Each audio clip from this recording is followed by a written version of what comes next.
Yo, Georges, ça fait plaisir. Ah, je vais prendre mes écouteurs.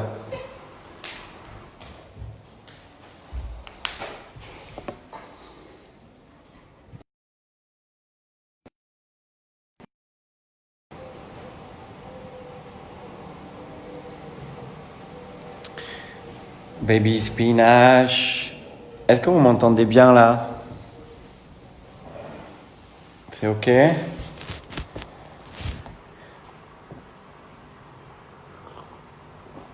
Salut Saskia. Alors, est-ce que Dorothée va réussir à rejoindre la vidéo? Oh, Marie-Julie, elle est toujours connectée. Ah voilà, super. Hop.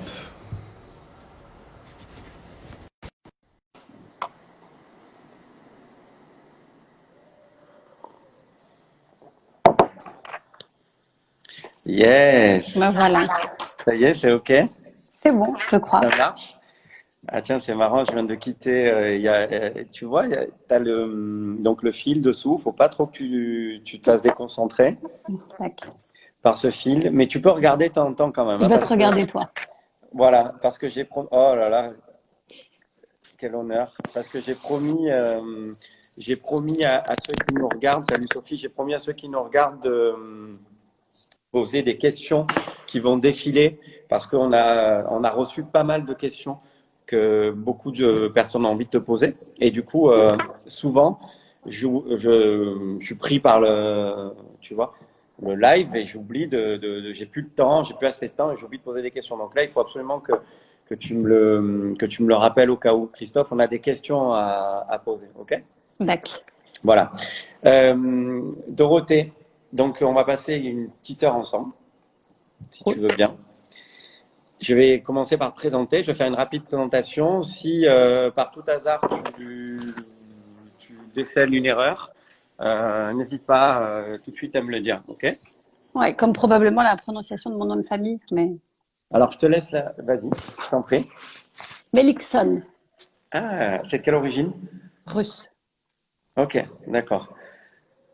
C'est Mais, ok. mais, mais très dur à prononcer, c'est pour ça que Ouais, c'est pas évident. j'anticipe. Et donc, est-ce que souvent on va raccourcir en disant Mélichon? Mélichon, tout. Ouais, ouais. Ok, Et donc c'est Dorothée. aussi pour ça que j'ai appelé ma boîte comme ça, c'est que c'est un nom tellement atypique que j'en ai un peu joué. Mais du coup, comment tu le prononces, le nom de ta Xon. boîte? Xon. Xon. Tu as 37 ans, tu es architecte d'intérieur designer. Oui. Quand tu étais ado, pré-ado, parce que à 11 ans, j'ai même lu, tu voulais être inventeur. On dit inventeur pour le féminin? Je pense, ouais. Je sais pas. Ok. On dirait Bon. inventeur, ça me va. Moi, je pense que tu voulais, ouais, je pense que ça se dit inventeur. Tu as fait des études de design industriel pour te tourner ensuite vers l'architecture d'intérieur. Oui. Ton premier projet, c'est en 2007, si je dis pas de bêtises, d'archi intérieur, avec le groupe expérimental qui sont des amis. Ouais, c'est en 2009 parce que j'ai pas fait leur tout premier projet, j'ai fait le Prescription Cocktail Club avec eux, rue Mazarine dans le 6e. Dans le sixième à Saint-Germain, ouais, c'est bien ce qui me Donc c'est semblait. vraiment l'année où j'ai monté Xon, c'était quelques mois après le montage de la société. Ouais, j'allais venir. C'est en 2009 que tu montes la boîte et tu as 27 ans Oui, en 2009. Tu es maman d'un petit garçon de 6 ans 5 ans et demi, ouais. C'est et beaucoup de choses. ouais, mais j'ai pas fini, tu vas voir. Ben, c'est passionnant. Tu vis à Paris, on Oui, va pas dire où. Moi, je sais. Mais est-ce que tu es parisienne d'origine? oui, ouais, ouais, je suis T'es une vraie parisienne, j'ai grandi parisienne. à Paris. Mm, T'es une vraie parisienne. T'es née à Paris, vraie t'as parisienne. grandi à Paris et tu vis à Paris. Ouais. En 2015, tu es nommée créatrice de l'année par Maison et Objets. C'est une belle consécration, ça. Ouais, c'était génial. Tellement inattendu surtout, j'avais vraiment l'impression de faire mon bonhomme de chemin de mon côté et je suis appelée par l'équipe de Mes Objets qui me dit on vous a choisi cette année comme créatrice. Et je suis un peu tombée des nues et c'était assez génial comme moment. D'accord. Et moi, ouais, moi, je trouve ça plutôt génial. Et tu es réputée, entre autres, je dis bien entre, pour créer des espaces assez uniques, singuliers et colorés. Ouais, pardon, j'ai un petit bug de son. Là, tu m'entends? Ouais. Est-ce que tout le Ah, monde mais nous comme ça, vous entend bien? m'entendez ou pas? Vous- Moi, je t'entendais bien, mais faut juste demander à... Ah, il y a un écho, ouais, c'est peut-être encore Ah, moi. attends, je le remets. Je sais pas, il y a comme un espèce de... Là, c'est bon. Vous m'entendez? Ouais, j'ai l'impression. Ok, c'est bon, c'est bon. Ouais, ils nous diront, salut Audrey, ils nous diront s'ils nous entendent ou pas. Euh, donc Dorothée, bienvenue chez Spock aujourd'hui et on va partager, comme je te disais, cette petite heure ensemble. La première question que j'ai envie de te poser, et déjà, c'est de te dire aussi que je suis ravi de te recevoir. Moi À aussi, je suis titre ravie. personnel, ça me fait vachement plaisir parce que pour être très transparent avec toi, tous les lieux que tu as pu dessiner, tu vas nous en parler. J'y allais et je continue d'y aller en tant que client. Et très souvent entendu parler de toi et du coup c'est cool. Je suis ravi aujourd'hui de pouvoir te recevoir dans ce live. Comment vas-tu personnellement Ça va. dans ce Oui, ça contexte? va. On en voit le bout, on en voit le bout, donc ça va mieux. Et tu vas bien? L'agence se porte bien? Euh, Moi, personnellement, ça va. L'agence, ça va aussi. On continue à nous proposer pas mal de projets de manière assez étonnante. Tous nos chantiers sont à l'arrêt, par contre. Donc ça, c'est un truc assez particulier, parce que c'est un métier où on est sans arrêt en chantier. Donc ça, c'est assez nouveau pour nous. Et surtout, j'ai plus personne au bureau, donc chacun bosse de chez soi. Donc c'est comme tout le monde, quoi, une nouvelle manière de travailler, qui est pas toujours idéale pour la création, parce qu'il y a quand même beaucoup d'émulsions qui viennent du groupe, du fait d'être ensemble. Et de se voir et de regarder les 3D, de faire tourner le truc. Donc c'est moins facile à distance pour être honnête, mais ça va, ça va. On va pas, on fait partie. On a un tout petit peu peur, comme moi je fais exclusivement des projets d'hospitality, bar, hôtel, restaurant. J'ai un tout petit peu peur de l'effet rebond de tout ça parce que c'est une industrie qui est excessivement touchée par ce confinement. Donc on verra bien. Mais bon, on va rester optimiste. On va imaginer que tout va bien se passer, que les gens vont revenir, ressortir et comme avant. Tout va bien se passer, c'est certain. Vous êtes combien à l'agence? Ça dépend des périodes, mais on est 6, 7. C'est une petite agence et on fait pas beaucoup de projets. On D'accord. essaye de faire entre allez, 5 et 10 projets par an max. C'est un choix? Oui, bien sûr. Oui, oui, c'est un choix. Moi, je dessine encore beaucoup. Je suis beaucoup au bureau. J'ai pas pris beaucoup de recul sur ces phases-là et c'est vraiment ma passion dans ce métier. J'ai moins envie de passer mes journées en réunion client et en prospection. J'ai envie d'être là, de dessiner, d'être avec les équipes, de continuer à aller sur les chantiers. Et si on a trop de chantiers en même temps, c'est impossible. Ouais, ouais. Pour l'instant, en tout cas, et depuis 10 ans, hein, depuis que j'ai monté l'agence, j'ai toujours eu la volonté de garder quelque chose d'assez maîtrisable en termes de taille et qui me corresponde aussi. Est-ce qu'il t'arrive de refuser des projets? Ah bah oui, oui, oui, on en refuse énormément, ouais. Mais déjà, on nous propose beaucoup de projets résidentiels qu'on fait du coup pas. Et on refuse beaucoup de projets de par notre taille et je te dis encore une fois, c'est très spécifique comme on fait que des bars, hôtels, restaurants. On nous propose souvent des trucs qui ne sont pas forcément ça. Et puis on nous propose aussi des projets enfin, où ça ne fit pas en termes de personnalité, d'envie. Il y a des gens D'accord. qui viennent nous voir parce qu'on est médiatisé, sans s'intéresser plus que ça à nous. Voilà, Qu'est-ce que on refuse beaucoup de projets. Ouais, je comprends tout à fait ça. D'ailleurs, salut Marion. Il y a beaucoup d'architectes qui nous suivent là, hein. Et d'ailleurs, ouais, Marion, ouais, Marion qui est marseillaise, je te précise. je sais, je sais. Et d'ailleurs, c'est marrant parce que quand j'ai annoncé que j'allais te recevoir, j'ai dû avoir une trentaine d'ajouts d'architectes sur mon compte personnel. Cool, cool. Ouais, c'est marrant. Euh, et par ailleurs, je fais une parenthèse, je suis passionné d'architecture aussi, donc c'est pour ça que je suis d'autant plus heureux de te recevoir. Parenthèse fermée, on disait qu'il t'arrive parfois de refuser des projets. Et surtout, tu disais quelque chose de très juste. Tu disais que parfois, il peut t'arriver, et on comprend légitimement, de refuser un projet parce que tu es médiatisé, parce que l'agence est médiatisée, les projets sont médiatisés, ce sont des très beaux projets. Donc, on vient frapper à ta porte en disant, enfin, au final, sans s'intéresser d'une part à ton ADN, à ta personnalité, à tes dessins, et c'est ce qui t'agace? C'est pas que ça m'agace, c'est juste que ça n'a pas beaucoup d'intérêt pour nous. C'est-à-dire, c'est des gens qui se disent, ah bah, c'est cool, elle est dans la presse, elle est bankable, entre guillemets, donc c'est la bonne personne, mais sans avoir aucune connaissance de ce qu'on fait, ni de la manière dont on le fait. Et en fait, ce qu'on appelle le maître d'ouvrage, c'est notre client. C'est quelqu'un d'hyper important pour nous parce que c'est une vraie relation humaine qui s'installe. Surtout quand on fait des projets d'hôtel, c'est des relations longues qui vont durer 1, 2, 3 ans. Et il faut qu'on s'entende bien, il faut qu'on soit sur la même longueur d'onde, il faut qu'on ait envie d'aller dîner ensemble, il faut que ça fitte. Et ça peut pas être une relation qui est purement superficielle, basée sur la com, sur l'image qu'on se fait de quelqu'un. Donc, c'est vrai qu'on passe aussi, moi je passe beaucoup de temps à rencontrer des gens, des gens qui m'appellent, des clients, et on a besoin de ce fit. Et beaucoup de maîtres d'ouvrage aussi, hein. Il y a beaucoup de maîtres d'ouvrage ne choisiront pas quelqu'un parce que le fit n'est pas bon et qu'on ne se sent pas de se coltiner l'autre personne pendant 3 ans, une fois par semaine à des réunions de chantier. Tu veux dire tu veux dire que, pardonne-moi, excuse-moi, parce que j'essaye de me mettre en, voilà, ok. Tu veux dire que par exemple, si tu as un client qui arrive en te disant, ma femme aime le rose pâle, est-ce qu'on peut mettre du rose pâle, par exemple, je sais pas, Ça euh, m'arrive.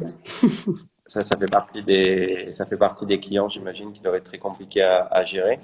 Euh, c'est un exemple, hein. Non, mais c'est pas les pires. Après, c'est compréhensible. Je veux dire que le goût, c'est un truc et qu'un client ou sa femme ou sa famille ait envie d'avoir quelque chose qui corresponde à leur goût, c'est tout à fait compréhensible. C'est juste que nous, on essaie de dépasser un peu ça dans le sens où on fait des lieux qui s'adressent à beaucoup de gens. Donc, on n'est pas forcément dans le goût ou moi dans mon propre goût. C'est-à-dire qu'on va se dire, bah, en ce moment, de quoi les gens ont envie, comment est-ce qu'on les fait venir, comment ils passent un bon moment, comment on les accueille. Aussi, dans les lieux publics, on ose beaucoup plus, on force beaucoup le trait parce que les gens passent en fait, ils vont pas rester éternellement, ils vont passer 1 heure, 2 heures, 3 heures avec nous. Donc on peut se permettre d'être un petit peu fort sur la narration. Donc c'est vraiment au-delà du rose poudré, j'aime bien si, moi j'aime bien ce genre de tableau. On essaye de raconter une histoire assez vite D'accord. euh, et de se détacher du goût. C'est-à-dire que même en fait le choix des couleurs, le choix des tissus, même si c'est ce que les gens voient, ça vient vraiment presque à la fin. D'abord, D'accord. on va dessiner le lieu, la scénographie, comment les gens vont se l'approprier, comment ils vont arriver, qui va les accueillir, où va être le comptoir, comment ils vont vivre ce lieu. Et une fois qu'on a vraiment déterminé le petit scénario d'usage, entre guillemets, de l'usage du lieu, bah, on va rentrer dans les dessins des meubles, le style, et à la fin, les couleurs et compagnie. Donc, c'est pas, même si c'est la chose que les gens voient, c'est toute la partie qui ne se voit pas qui nous prend du temps.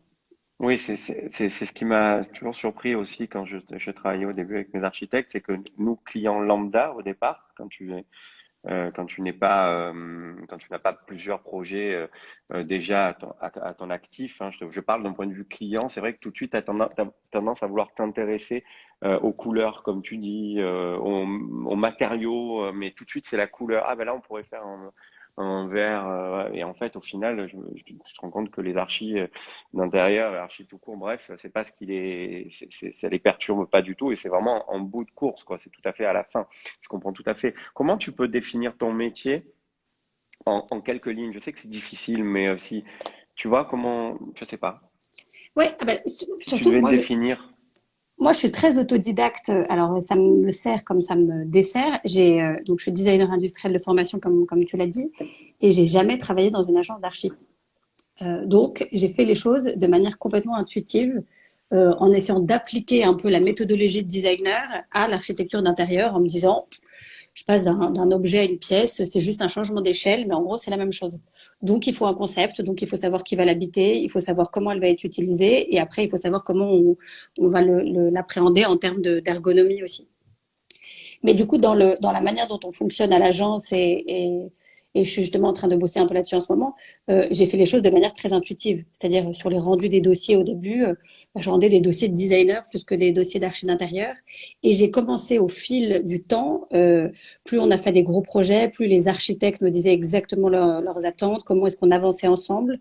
Et j'ai commencé à rentrer dans des choses, des vrais dossiers d'architecture d'intérieur. Mais c'est vrai que j'ai beaucoup fait les choses à ma manière et j'ai pas de dogme. À chaque Ok. projet, on recommence à zéro. Et je me dis, bah tiens, ce projet-là, il va falloir qu'on soit super précis sur les dessins, qu'on fasse des dessins irréprochables, excessivement détaillés, et d'autres projets où je me dis, bah, on n'a pas le temps, on les fera plus tard, on va bosser avec mon ébéniste dans les Pyrénées que j'adore, il suffit que je l'appelle et je lui envoie un croquis par téléphone, il sait très bien comment je veux mes tables. Donc, il n'y a vraiment pas deux projets pareils. Mais c'est vrai que j'essaie de progresser, j'essaie de me professionnaliser, j'essaie aussi de plus échanger, parce que pendant longtemps, les projets étaient dans ma tête, pas forcément compréhensibles par tous. Donc, le côté positif de ça, c'est que quand nos clients découvraient le lieu à la fin, ils disaient waouh, c'est trop cool, je m'attendais pas du tout à ça. Mais donc ça, c'était l'effet positif, mais tout le cheminement pour y arriver était quand même assez incompréhensible et par les entreprises et par les architectes. Donc Et alors, j'essaie attends, de, pardon, pardonne-moi, je te coupe, hein, je vais te couper souvent parce que c'est bien sûr, bien important. sûr, Et pardonne-moi à l'avance. est-ce qu'il t'arrive, donc, si je comprends bien, tu collabores avec l'architecte qui dessine le bâtiment, on va dire.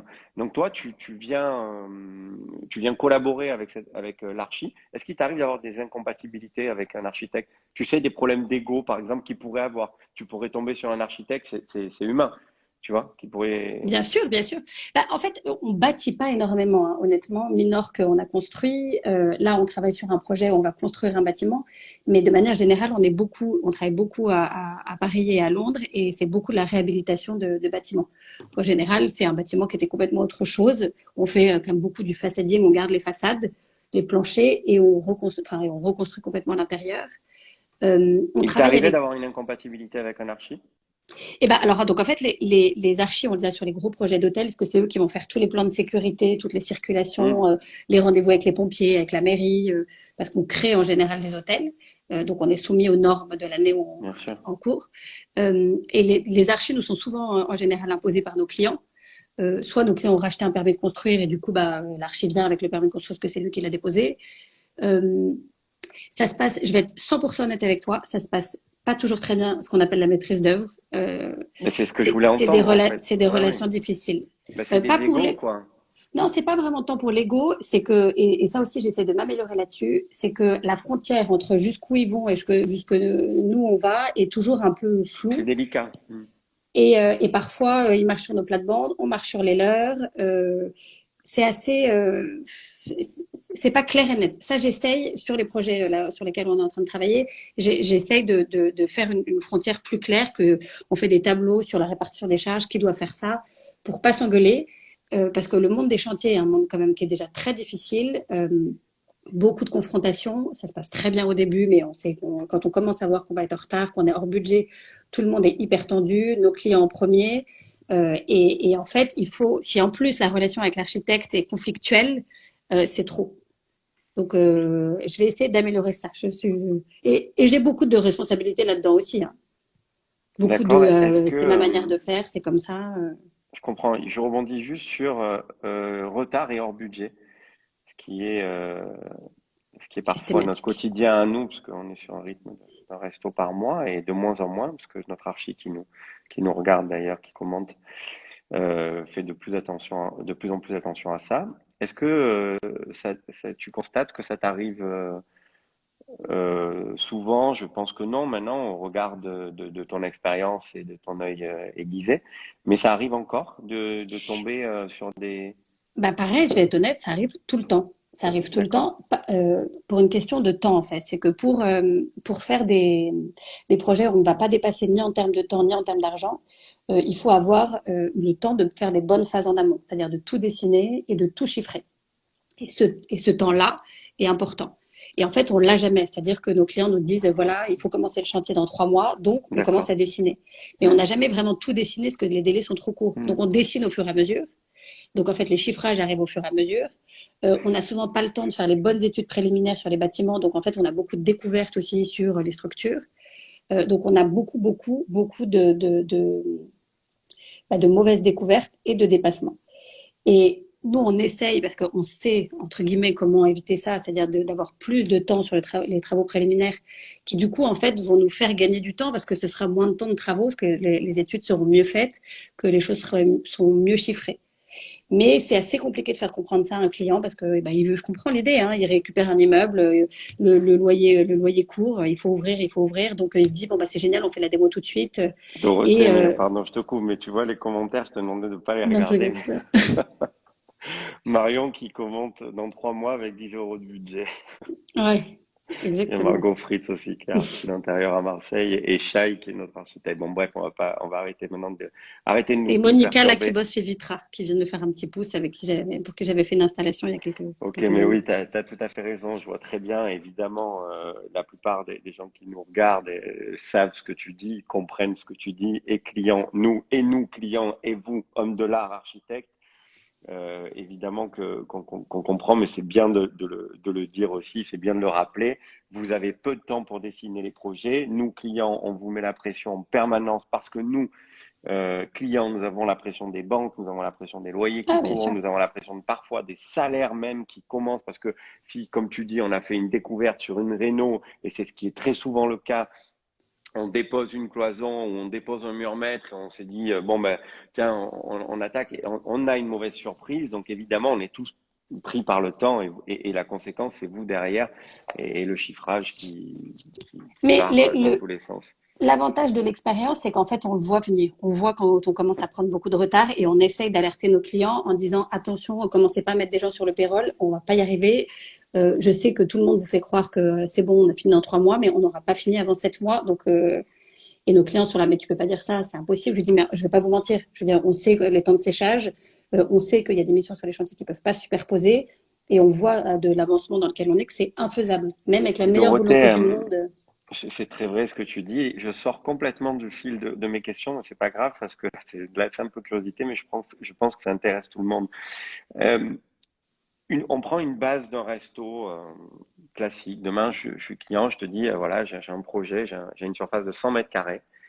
Combien de temps tu vas mettre pour, à partir du moment où je pousse la porte et on signe le contrat, combien de temps de travaux et combien est le prix au mètre carré, euh, travaux, et alors déjà, comment on peut estimer le prix au mètre carré avec le mobilier, sans le mobilier? Qu'est-ce que tu dis à ton client? Alors ça, c'est la question je vais être honnête avec toi, qu'on déteste le plus, c'est-à-dire le nombre de mails que je reçois de je voudrais faire un restaurant à Paris, mais j'ai aucune idée du budget. Est-ce que vous pouvez me faire une proposition d'honoraire et un tarif au mètre carré? Et là, tu es là, ben, en fait, on ne se connaît pas, je ne sais pas ce que vous voulez faire. On a fait des lieux avec 500 balles du mètre carré, on en a fait avec 5000. Ça dépend du projet. Donc c'est très difficile à dire, ça dépend de l'état du lieu.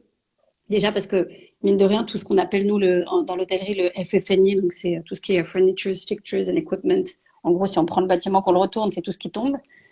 C'est pas du tout le gros du budget. Le gros du budget, c'est les fluides, donc c'est la plomberie, la clim, l'électricité, l'acoustique. Ça bouffe 80% du projet. Les cuisines, ben, tu le sais très bien, hein, parlons pas du prix des Ouais, ouais. cuisines. L'inox, c'est de l'or. Donc nous, en fait, nous à la fin, un tissu, un papier peint, même le plus beau des marbres, ben, en fait c'est peanuts à la fin d'un gros projet. Donc c'est impossible à dire. Nous, on pourra dire à la fin, ben, il n'y a plus d'argent, donc le marbre qui était à 500, on va prendre du marbre à 90 euros. On pourra réduire les coûts comme ça. Mais le niveau de confort qui est attendu maintenant par les gens en termes de confort thermique, acoustique, nous impose énormément de dépenses. Parfois, ça me rend un peu dingo, je t'avoue, parce que je Ah vois bah le là, je suis en budget train de qui lire, fondent comme la neige au soleil. je suis en train de lire un prix au mètre carré, Olivier, n'est-ce pas? Bonjour Olivier, qui nous précise 2000 euros du mètre carré en petite réno et en réno total 4000 euros du mètre carré. Évidemment, c'est pas possible. Enfin, Ça c'est pas dépend possible, c'est tellement. Il y pas. a Oui, ça tout. dépend de plein de paramètres, mais Ça dépend de plein de paramètres. Si le lieu est clean et qu'il y a un coup de peinture à mettre et deux oui, évacs à oui, bien sortir, sûr. c'est pas pareil Hmm. que de récupérer un truc où les plafonds s'effondrent, où il faut refaire toutes les chapes de sol. C'est Ouais, mais impossible à dire. c'était une question qui était, selon moi, pertinente à poser parce que beaucoup se la posent Non, nous, on peut et- chiffrer le FFNI. On peut dire, voilà, bah, nous, en général, on marche entre carrières. C'est-à-dire qu'on dit, bon, bah, c'est un restaurant de 100 couverts, donc il va falloir 100 chaises. Donc il va falloir 50 tables. Il va falloir 35 appliques. Et on va mettre en face des prix en disant, bon, en dessous de 150 euros une chaise, on arrivera difficilement à en trouver. En dessous de 150 euros une applique, on aura du mal. Donc en fait, on marche à reculons et on dit, là, on est vraiment dans le minimum pour arriver à faire un truc pas mal. sans vraiment dessiner tout et tout. Donc, il nous faudrait au minimum ça et on regarde si ça passe. D'accord. C'est un peu la manière de fonctionner maintenant pour nous. Donc bon, je constate que vous êtes tous Il y a pas de pareils, quoi. réponse C'est miracle. difficile, il n'y a pas de Non, règle, il n'y a pas de impossible. réponse miracle. Impossible. C'est comme si je te disais, tu pars en vacances à Mykonos pendant un mois. Dis-moi combien ça va te coûter. Pff, t'en sais rien, parce que peut-être un soir, en fait, tu vas te faire un super dîner que tu n'avais pas prévu, qu'on découvre entre-temps une chaise qui est canon et elle est hyper chère, mais bon, nos clients la veulent. Tu vois, Ouais, ouais, ouais, mais bien sûr, bien sûr. Je te et c'est ça taquine, qui est mais cool aussi. C'est ça qui est sympa oui, dans oui, ce métier, c'est qu'on alors, on a une oui, petite marge de c'est manœuvre. sympa pour toi, mais c'est mais le client qui a la fin. Mais nos clients nous C'est- mentent beaucoup sur les budgets. Ils nous disent on a 20 et en fait, il y a 25. On le sait, donc on triche un peu. Ah, ils fonctionnent tous comme nous, alors, d'accord. Je Ouais, bah pensais qu'on oui. était. Ah ouais, ok. Ils savent très Dans bien qu'on une, est trop dépensiers sinon. ben oui, dans une interview, tu disais que tu flirtes avec la frontière, que t'aimes jouer avec la frontière du mauvais goût, que tu flirtes avec le mauvais goût. Tu peux nous en dire plus? Ça veut dire quoi cette phrase? Bah, C'est alors, curieux quand même de dire ça. ouais, bah, en fait, le truc, c'est que donc, les lieux qu'on fait, ce que je te disais tout à l'heure, c'est que on a une approche un peu maximaliste. C'est-à-dire, on met beaucoup de choses, on raconte des histoires, on dessine tout. On va pas toujours à la simplicité. Alors après, c'est très dessiné, on aime ou on n'aime pas, mais il se passe beaucoup de choses. Et les couleurs, notamment, c'est une partie importante de, de, de, de mon travail parce que j'ai cette sensibilité-là. J'aime beaucoup la couleur. Alors, je suis pas du tout la seule, on est plein. Mais, mais c'est un aspect très important. Et l'idée, comme toujours, c'est de ne pas faire deux fois la même chose, de ne pas se répéter dans nos projets. Ah mais ça c'est incroyable, hein. Je sais pas comment, très honnêtement, je sais pas comment t'arrives à. J'ai scruté tous les projets que tu as fait jusqu'à présent et j'ai essayé de déceler, tu vois. Je me suis dit je vais la titiller un peu gentiment. Je ne suis pas arrivé à trouver un projet identique. Même dans tu Cool, vois, cool. même ne serait-ce qu'une subtilité, je n'y suis pas arrivé. Ben, Donc on bravo pour essaye ça, ouais. de, comme c'est toujours des projets différents, on essaye de toujours faire différent. Et c'est vrai que la couleur, c'est un super truc aussi pour se démarquer. L'hôtel qu'on a fait à Venise, qui a ouvert cette année, c'est un bon exemple parce que je me suis dit, génial, on est en Italie. Alors, j'étais plutôt dans l'esprit un peu milanais, mais ils osent tellement sur la couleur quand on voit les Dimore, c'est incroyable la palette de couleurs qu'ils osent. Et je me suis dit, bah, je peux y aller. Je peux forcer un peu la mule. Comment s'appelle l'hôtel? Il Il Palazzo, Palazzo. ouais, expérimental. Et donc j'ai mis du rose saumon, des trucs que je mettrais jamais à Hmm. côté, avec du bordeaux, avec des rayures vert foncé et blanches, un mur en marmorino, c'est un rendu fait à base de poudre de marbre violet. Donc j'ai vraiment forcé le trait pour que ça ait de la personnalité, pour que ça ne ressemble pas à tout, parce qu'on sait qu'il y a des couleurs qui vont bien ensemble et que c'est trop facile de mettre du marbre blanc avec du laiton et du vert canard. Hmm. Donc il faut y aller un peu et que tout le monde n'ira pas et que du coup c'est à nous d'y aller. Est-ce que Mais tes clients te suivent tout le temps dans ces prises de décision audacieuses? alors déjà souvent ils le savent pas parce qu'ils s'intéressent pas Ils le toujours à tout. découvrent? Parfois ils le découvrent ou parfois je vais être honnête, je suis un peu stress que je me dis merde c'est quand même un peu audacieux là ce truc. Il y a une chance sur deux que ça marche pas et du coup petite possibilité de devoir refaire donc Est-ce qu'on t'a j'anticipe. déjà fait refaire? On t'a dit non, là, c'est pas possible, t'es allé trop loin. Ça me Non plaît mais pas. moi j'ai déjà fait refaire en me disant je suis allée trop loin ça marche pas ça m'est arrivé. Mais Ah du ouais? coup, j'essaie de prévenir mes clients en disant, voilà, là, je pousse un peu parce que c'est une pièce importante, parce que il faut y aller franco. Donc, je leur présente et je leur dis, est-ce que si c'est foireux, ce qui est possible, hein, on est à 50-50, vous êtes d'accord pour qu'on repeigne. S'ils me disent non, laisse tomber, out of budget, on est à un mur près, hors de question, j'y vais pas. Mais sinon, j'y vais. Et parfois, ça m'est arrivé, ouais, ça m'est arrivé de changer. Et typiquement, quand on a fait, c'est assez marrant parce que quand on a fait le Palazzo expérimental, euh, j'ai bossé avec Christina Celestino, à qui j'avais confié le bar à cocktail, et qui a été très loin dans les couleurs, excessivement audacieux sur les mélanges de couleurs. Et je me disais, ah, ça aurait pas forcément fait ça. Ça m'étonnait, et je me suis dit, ben, je vais lui faire confiance parce que comme de la même manière que moi, parfois, je me fais confiance sur des trucs où j'ai dessiné, au moment où alors on dessine et c'est pas fait immédiatement. Donc au moment où on commence à lancer les travaux d'une chambre témoin ou machin, il se passe un temps. Et là tu réouvres le dossier et tu te dis ah oui, t'assures quand même, hein. T'hésites un peu et tu dis ok je me fais confiance parce que soit je reprends le projet de A à Z et je redessine tout, soit je me dis j'ai dessiné les choses comme ça pour une raison et on se fait confiance. Et de la même manière je lui ai fait confiance et c'est juste parfait. Il n'y a pas une couleur que je changerai après coup. Donc mais c'est Ok. excessivement audacieux et les Italiens le font tellement bien. j'ai essayé de faire mon italienne sur ce truc-là. Bon, super. Et on nous pose une question pertinente. Archimi. Bon, moi, j'arrive, Tu c'est vois, Olivier Bon imprononçable. perd pas le fil, et il met quand même le compte Instagram d'Il Palazzo Oui, Experimental. oui, bien sûr, c'est le sens du commerce, ça, n'est-ce pas, Olivier? Bon, tu vois, juste au-dessus, il y a une question qui est pertinente. Est-ce que tu es la seule source de DA ou tu as une équipe avec toi sur la DA? J'imagine que tu as une équipe, mais quelle est la répartition selon toi sur un projet, ton dernier projet, par exemple? Est-ce que Bah c'est alors, toi qui as réfléchi à toute la DA ou est-ce que proportionnellement, comment ça se passe En à général, l'agence? alors c'est des discussions collégiales hein, quand même, parce qu'on fait beaucoup de points ensemble. Alors c'est que des architectes d'intérieur qui sont au bureau. On décide ensemble. Après, moi j'ai beaucoup de juniors au bureau. Moi j'ai pas mal d'expérience d'hôtellerie, mais dans le sens la consommation de l'hôtellerie, c'est-à-dire comment ça se passe, quels sont les services, la taille des chambres. Donc sur cette partie-là, c'est plutôt moi qui vais faire les inputs. Sur le reste, je les écoute. De toute façon, on a 1 milliard de bouquins de magazines, on lit tous les mêmes trucs au même moment. Donc, en général, on a un coup de cœur sur un truc, on l'épingle.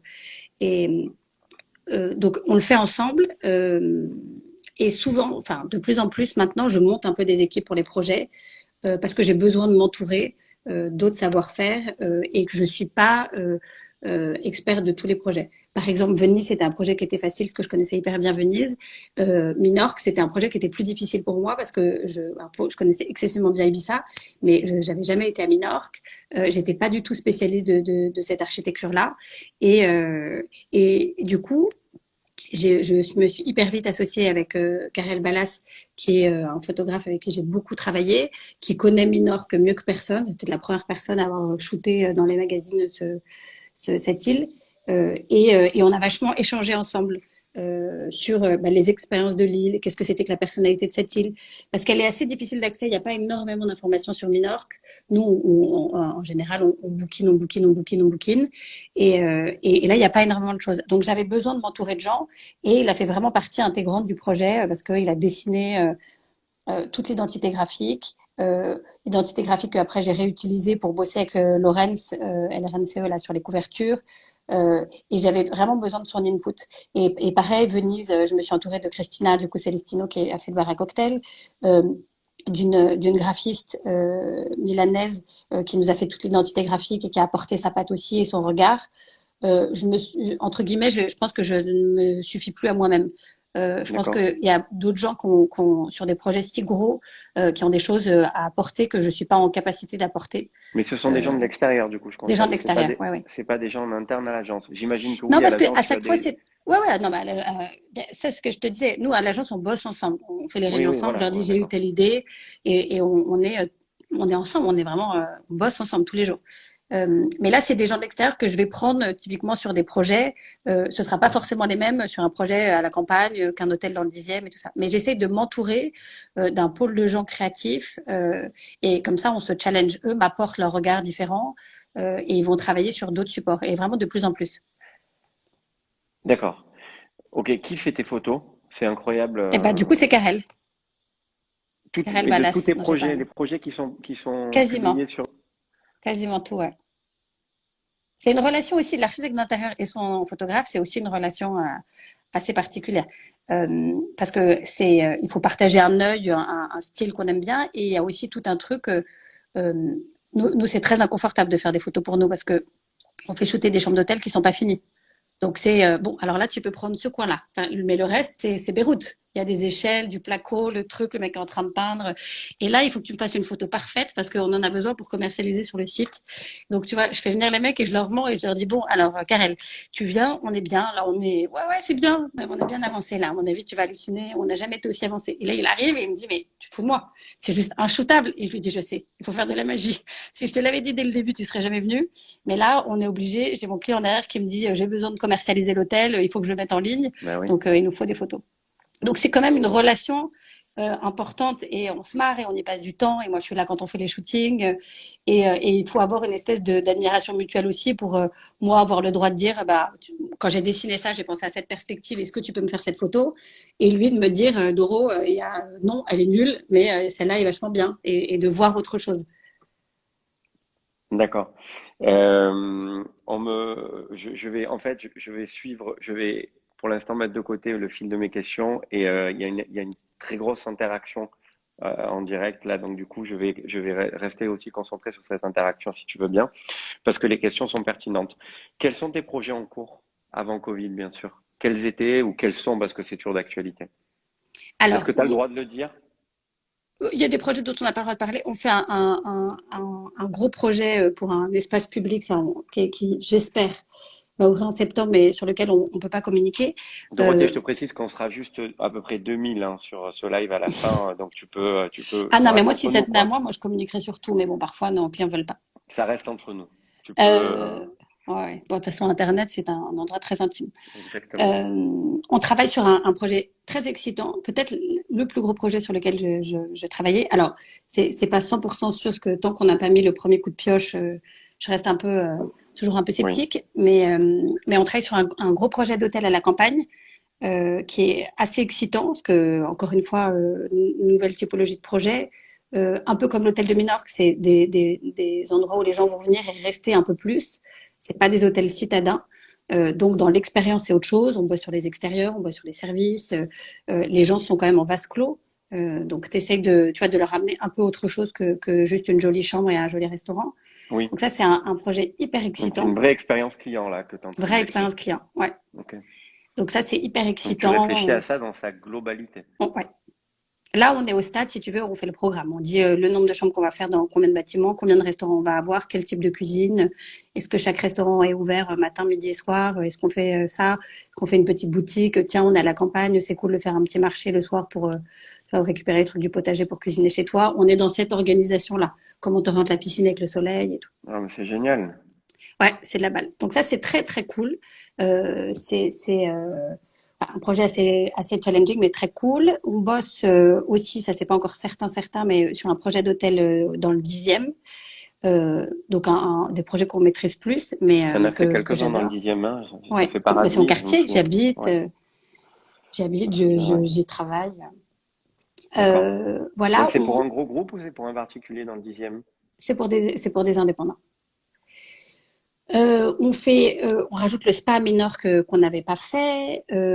Qu'est-ce qu'on fait? Ça c'est assez cool aussi. Donc on a fait un hôtel il y a 5 ans qui s'appelait le Grand Pigalle, enfin qui s'appelle le Grand Pigalle, Non, et qui a un c'est restaurant en bas. magnifique. Et ben on refait le rez-de-chaussée parce que c'est Grégory Marchand et Marie Marchand qui prennent le restaurant pour faire un Frenchie. Ah, super. Donc ça, j'espère qu'on va ouvrir avant la fin du confinement. Enfin, on sera prêt pour C'est à 20 ouvrir. mètres de chez moi, ça va faire sourire Marion Ah, et cool. Margueux. J'habite à 20 mètres là. Et Ok. ça, j'aimerais, voilà, du coup, les travaux ont été arrêtés. Là, on essaye de les reprendre. Et j'aimerais qu'on arrive à ouvrir pour la fin du confinement, pour avoir un truc un peu positif dans la restauration, un espèce de. Ouais, ça serait génial. Mais vous avez déjà entamé les travaux? Ouais, ouais, ouais. En fait, on devait ouvrir en mai. On a été stoppé.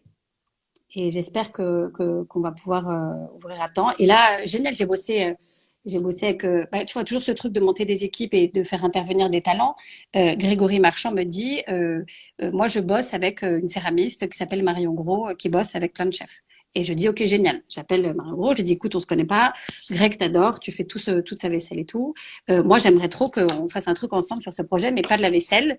Et j'ai dessiné une fresque et qu'on a fait ensemble. Et en fait, on a fait un mural de formes qui s'imbriquent en céramique, avec ses couleurs, ses émaux qui sont assez particuliers.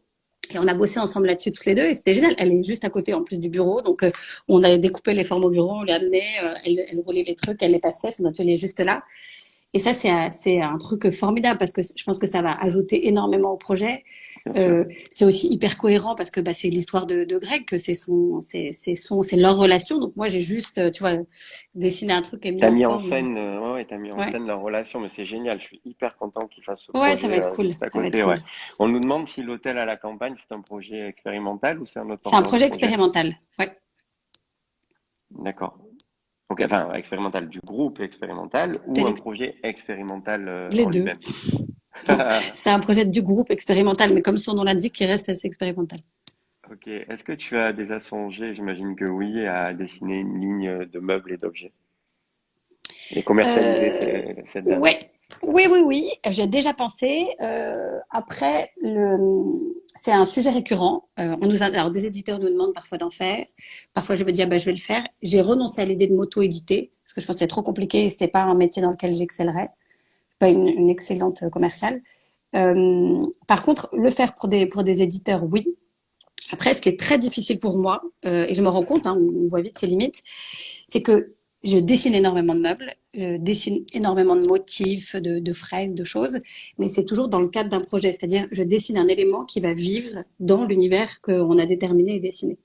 Quand il s'agit de dessiner une chaise, un élément hors contexte, c'est excessivement difficile pour moi. Parce qu'en fait, je pense que je fais Ouais, des mais le décors. fait que tu aies fait du design industriel avant, Ouais, bah, je c'est pense que marrant ce que tu je dis. suis pas là où je suis par hasard. Et c'est pas pour rien que je fais ce métier-là aussi. Je pense que je sais bien dessiner des décors, dessiner des pièces qui vont les unes avec les autres, et que chaque pièce apporte quelque chose au décor. Mais quand je la mets de manière individuelle, je la trouve un peu pauvre, un peu triste. Alors, on m'a dit parfois, mais cette chaise, c'est génial, je veux bien l'éditer. Et à chaque fois, je dis, ben non, je l'ai dessinée pour ce projet à Minorque, dans tel contexte, avec tel truc à côté et telle perspective.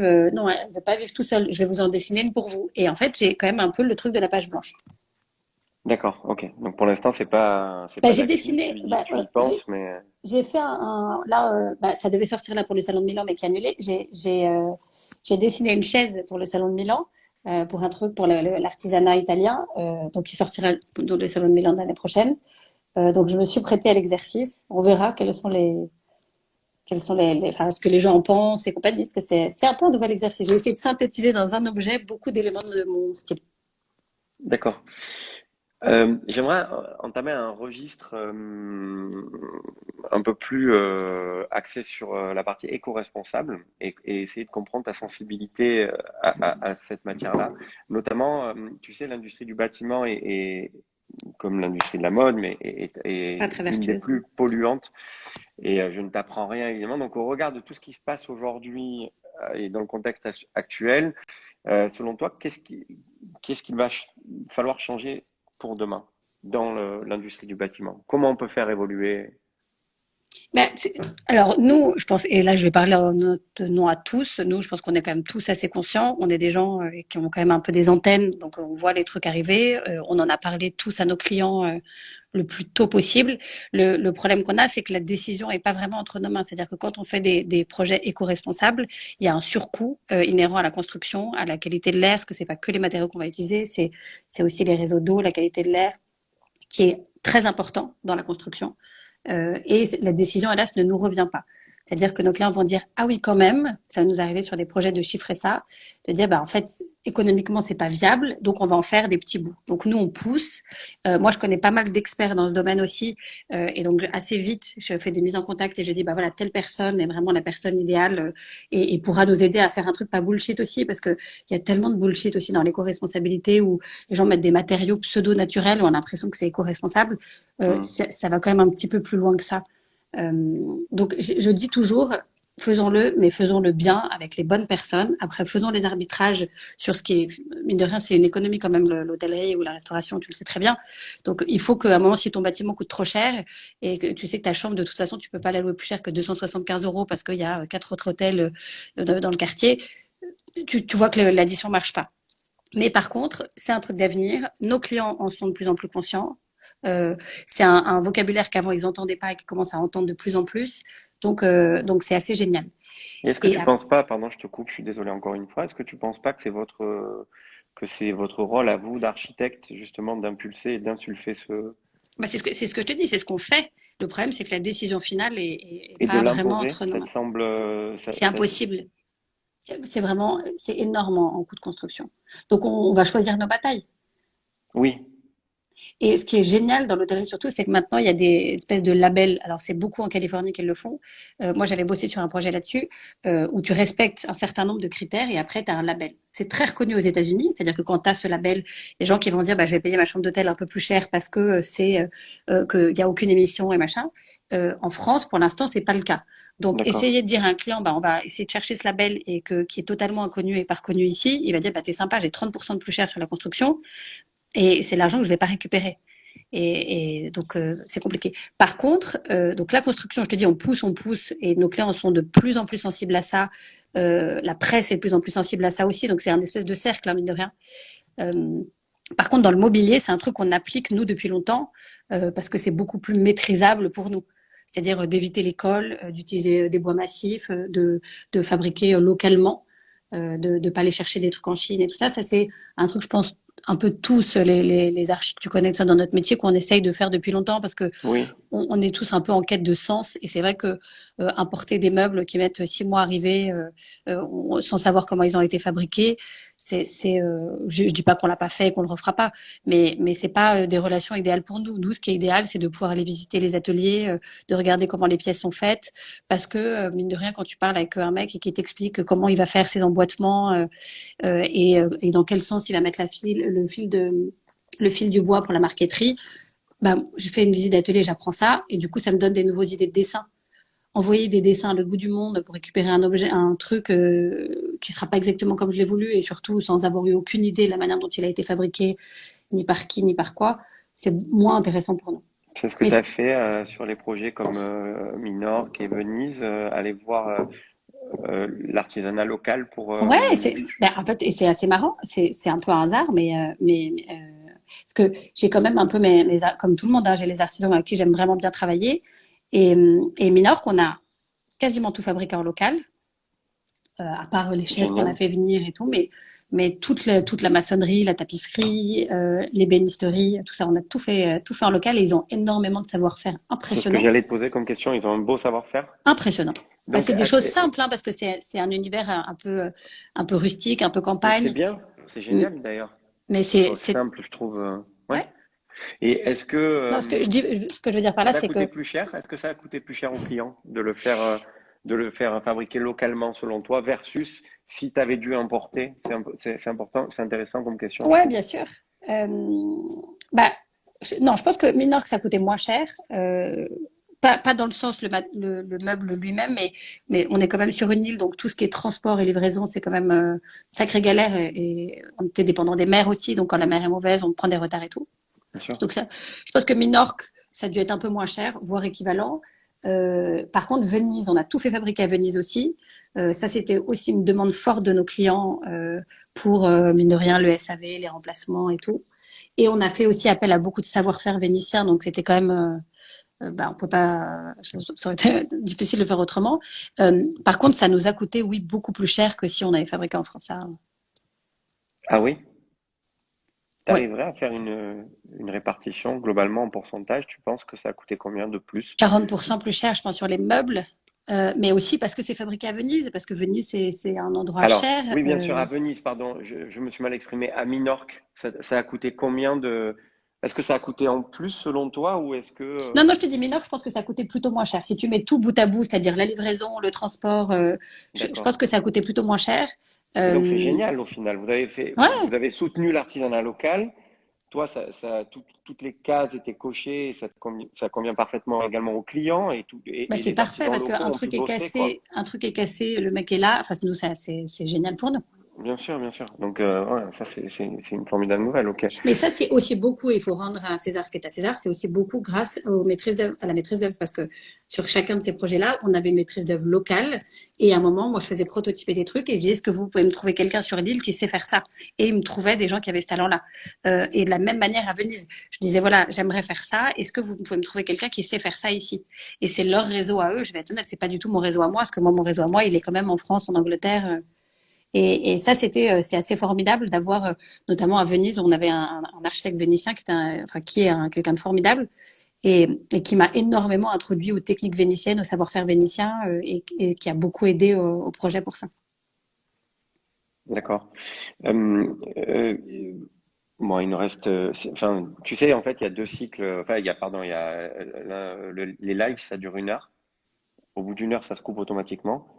Et après, on a le choix ou pas de D'y repartir retourner. sur. Ok. Alors, on n'est pas obligé de repartir sur 1 heure, on peut repartir sur 5 minutes, 10 minutes, voilà. Mais là, je suis à la moitié des questions que je voulais te poser parce que, comme je te dis, il y a énormément d'interactions. Donc, si toi, on verra plus tard au moment où ça se coupe. Si tu as encore 10 minutes, un quart d'heure, ça serait peut-être cool que tu restes avec nous Bien pour sûr. répondre encore à d'autres questions. Ça te dérange pas.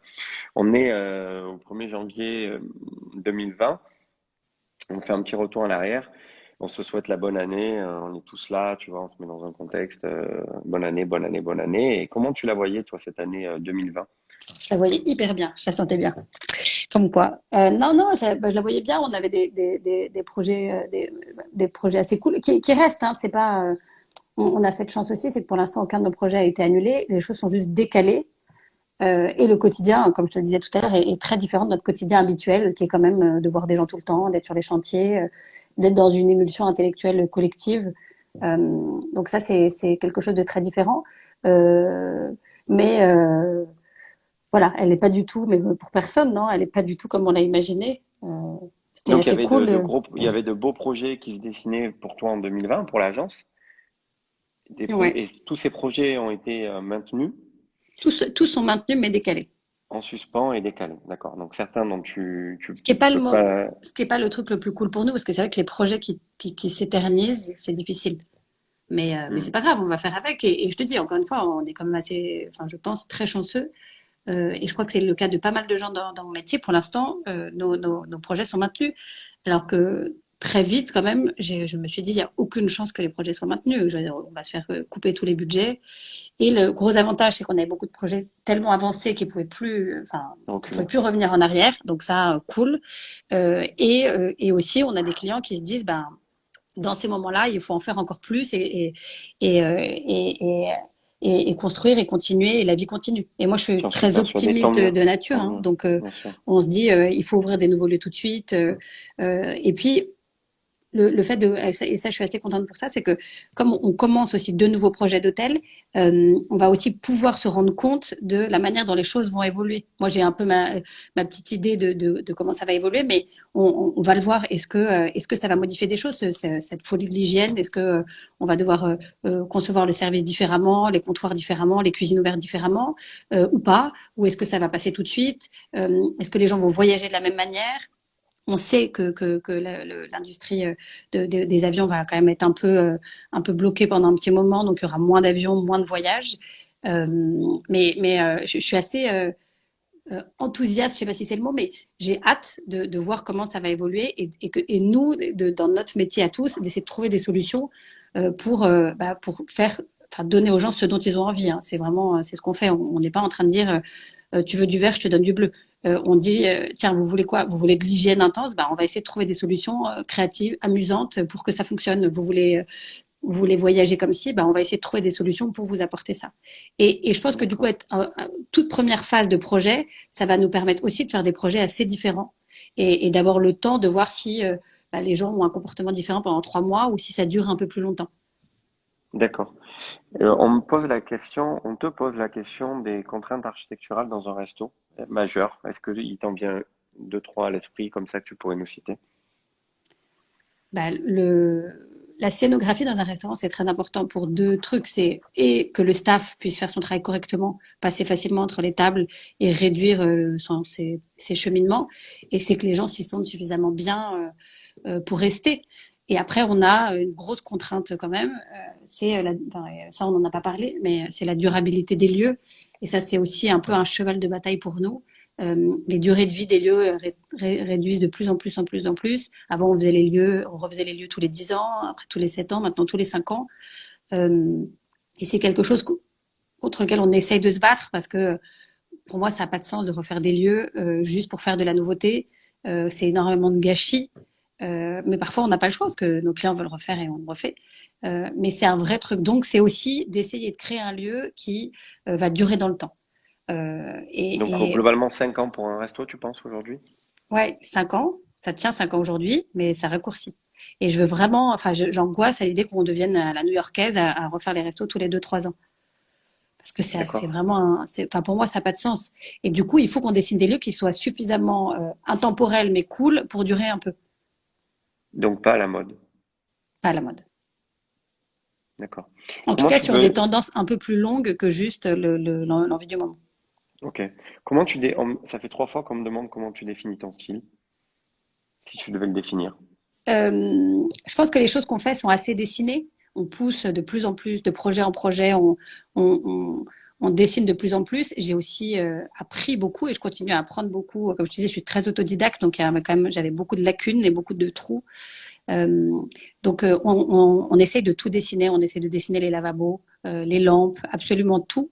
Pour l'instant, on dessine pas les chaises et la robinetterie, peut-être un jour. Mais c'est vrai que du coup, le fait que tout soit dessiné, et c'est vrai que c'est moi le designer au bureau, donc c'est beaucoup moi qui dessine les meubles et les têtes de lit et tout ça. Je pense qu'on reconnaît un peu mon trait de crayon. On le reconnaît à quoi? À ces formes un petit À peu la tête de lit, on arrondies, a coutume de dire. ouais, à la tête de lit. Euh, non, Non, mais mais c'est même, c'est vrai, même, c'est ce même qui dans le revient. Moi, tout dessin. ce que j'ai lu, c'était ça, quoi. Ouais, C'est enfin oui. souvent pas que ça, je te rassure. Hein, t'es pas réduite à une tête de lit, mais évidemment, tout ce que j'ai pu lire, c'est que chaque projet, c'est ce que je disais en introduction, c'est que chaque projet sont singuliers, très audacieux, très colorés, et tout ce Mais talent. ouais, très Et en fait, avant. les têtes de lit, j'ai l'impression que c'est, pardonne-moi, mais je te coupe, mais j'ai l'impression que les têtes de lit sont un concentré de ton talent. Tu vois, c'est de dire, voilà, j'ai l'impression que c'est ça, quoi. Je me trompe, peut-être. Non, non, pas du tout. Non, on parle tout le temps des têtes de lit. Les têtes de lit, il y a beaucoup de choses. C'est que c'est un de mes clients qui m'avait dit ça un jour. Il n'y a pas deux choses qui se ressemblent plus que deux lits. Donc, le seul moyen qu'on a de me faire un peu différent, c'est d'avoir une tête de lit. Et ce qui est vrai, et en fait, les gens, quand même, dans les hôtels viennent dormir. Donc, tu as envie d'avoir une expérience qui est pas comme chez toi. Tu as envie de dormir dans un lit qui est incroyable, qui est 10 fois plus confort, 10 fois plus grand, avec une tête de lit géante, ce qui te donne l'impression d'être tu vois, l'expression de dormir comme un roi. Et ça, j'aime ça. C'est vrai que du coup, on dessine beaucoup les têtes de lit, on les fait géantes, on utilise des techniques toujours différentes à chaque Elles fois. sont sublimes, ouais, elles sont C'est sublimes. gentil. Bravo. Mais Mm. voilà, ça c'est un truc important. Je sais que je suis attendue sur mes têtes de lit en plus, donc je me dis oulala, La pression des têtes de lit. si un jour je fais un hôtel sans tête de lit, je pense que je vais décevoir des gens. Mais je te dis, dans le trait, je fais quand même des choses assez arrondies. Il y a très peu de choses angulaires. Euh, Organique, on écrit là. Emma qui ouais, écrit ça. Ayani on m'a Design. dit féminin, on m'a dit plein de choses. Je sais pas. Oui, En oui, tout cas, c'est c'est vrai. féminin quand même, Dorothée, C'est- faut dire. Ouais. C'est assez féminin. C'est très beau. Tu vois, mais dans les lignes, dans ces courbes organiques, en effet, ça donne une trame assez féminine parce que on sent que c'est dessiné par une femme. Et je me suis amusée à dessiner. euh, un jour, justement, je me disais, mais tiens, c'est quoi exactement mon style, tu vois, dans le dessin? Et j'ai dessiné en croquis, en tout petit, j'ai dessiné les 30 pièces de meubles un peu phares que j'avais dessinées ces 10 dernières années. Et en fait, je me suis dit, tiens, c'est marrant, il y a quatre formes. Il y a que quatre formes mises différemment, de concave, convexe, des rayons un peu différents, mais c'est toujours les quatre et mêmes formes. Et je m'en étais jamais rendu compte avant. Donc c'est Oui, ça, c'est ma main, quoi. il est souvent écrit que tu es la reine des courbes. Ah oui, bon, tant mieux, hein. On me pose la question de combien de temps pour un hôtel, mais évidemment, on peut pas répondre à ça. Ça dépend de la taille de l'hôtel, ça dépend de plein de choses. Il n'y a pas de Bon, standard.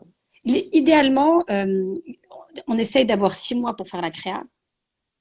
D'accord. Si on a plus, tant mieux. Mais si on a 6 mois, déjà, c'est faisable, entre guillemets. Et après, on essaye de pas dépasser 18 mois de construction. Il n'y a pas vraiment de D'accord. raison de dépasser 18 mois de construction. Oui, oui, on parle là d'une réno, somme toute classique. Même sur du neuf.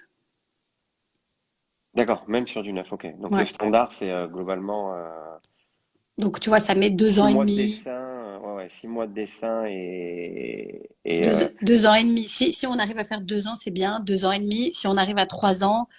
Alors, je te parle d'hôtels comme on fait nous, c'est-à-dire des 50, 90 chambres. Évidemment, quand tu fais un hôtel à oui, Las bien Vegas sûr. de 4000 chambres, c'est pas du tout la même logique. Mais sur un environnement pas trop hostile où on arrive à facilement avoir des machines, à faire des livraisons, et sur un 50 100 chambres avec un, deux, trois restaurants, on essaie de se dire, allez, c'est un programme de 2 ans, 2 ans et demi, essayons de pas faire 3 ans. Nous, c'est long aussi pour nous de bosser 3 ans sur le même sujet. Oui, c'est ce que tu disais. Tu dois récupérer des dessins que tu as fait aussi un an avant. Et est-ce que Puis ces on a dessins envie que sont ça toujours sorte on a d'actualité? envie que ça sorte de terre. À un moment, on a envie de le voir, on a envie de voir un mec accoudé au bar, en train de boire une bière, et avec la bonne lumière et les gens qui rigolent. Voir des lieux vides tout le temps, on Oui, a envie que les oui. lieux soient habités. Et c'est vrai que bah, quand ça dure 3 ans, c'est long. Quand ça dure 3 ans, c'est long. Alors, il nous reste 30 secondes sur cette partie-là. car ça va couper. Et en fait, il faudra juste, Et je si ça te re... dérange pas, Non, voilà, pas du tout, au contraire. qu'on refasse exactement la même manie, parce qu'encore une fois, je me répète, mais j'avance un peu dans mes questions, et puis il y en a encore d'autres. Je vois qu'il y a beaucoup de questions qui sont là en direct. Donc du coup, on refait